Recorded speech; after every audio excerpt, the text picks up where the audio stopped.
Okay, today I'm going to show you how to work with Hyper-V from Microsoft and start a virtual machine. We're going to switch over to remote desktop. As you see, this is Windows Server 2012 R2. It's an evaluation build, and it's stationed at my home. Right now I'm at school. So what we're going to do is we're going to Server Manager, open up Tools, and open up our Hyper-V Manager.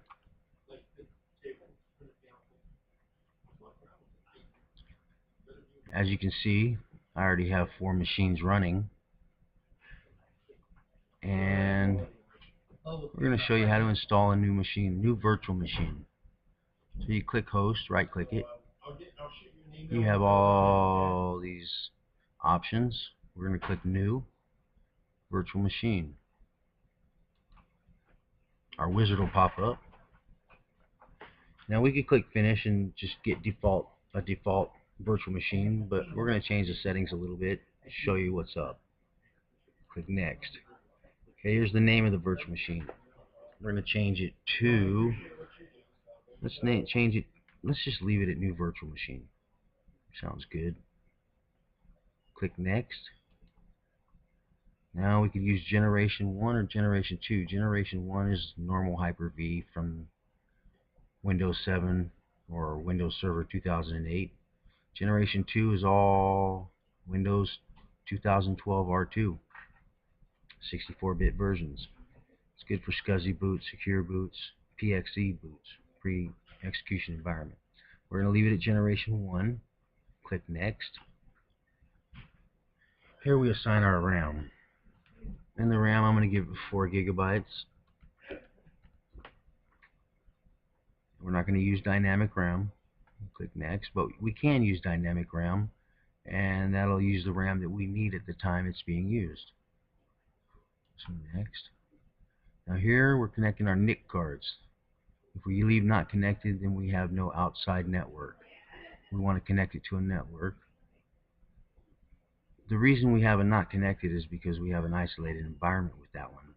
It's not causing any problems to any networks. We're going to use this one.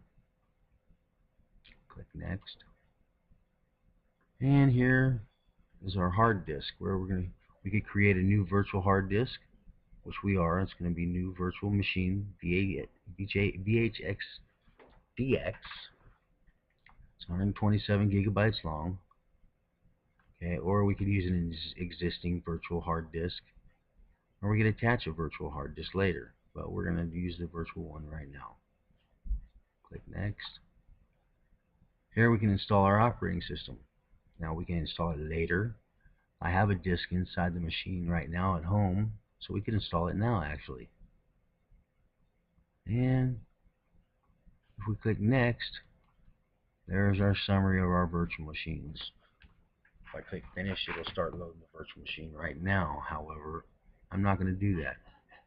We have virtual machines. Okay. To connect to these virtual machines, we'll just double click. Let's say DC1. It pops up. Now, this is at my home. This is on the server at my house. I'm at school working in the computer lab right now. Over here, we'll click Control-Alt-Delete. Type in the password. As you see, this has got an Active Directory because I'm logging in with my account. And voila, we're in. This is a virtual machine. It was turned off unexpectedly. No big deal. There's your server manager. And as you'll notice here,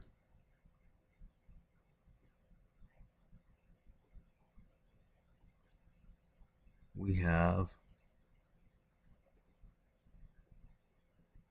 DNS and Active Directory installed, and file storage services. Well, that's my presentation, and I hope you enjoyed it. Thank you. You done?